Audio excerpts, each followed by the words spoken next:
मिरजमध्ये रिक्षाला मोटारीने ठोकरल्यानं एकाचा मृत्यू। मिरज म्हैसाळ रस्त्यावर रिक्षाला मोटारीने ठोकरल्यानं मुजाहिद मुल्ला वय वर्ष 30 या तरुणाचा जागीच मृत्यू झालाय। अन्य 3 जण गंभीर जखमी आहेत।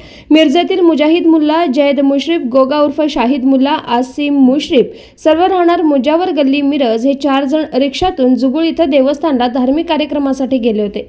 परत येताना मिरज म्हैसाळ रस्त्यावर समोरून येणाऱ्या कारनं रिक्षाला ठोकरल्यानं अपघातात मुजाहिदचे दोन्ही पाय तुटल्यानं मुजाहिद मुल्ला याचा जागीच मृत्यू झाला, तर इतर 3 गंभीर जखमी झाले आहेत। जखमींना उपचारासाठी रुग्णालयात दाखल करण्यात आले। रुग्णालयात मोठी गर्दी झाली होती। याबाबत मिरज ग्रामीण पोलिसात याची नोंद करण्यात आली आहे। N24 मराठी न्यूजसाठी मिरजहून प्रतिनिधी मुस्तफा मुल्ला।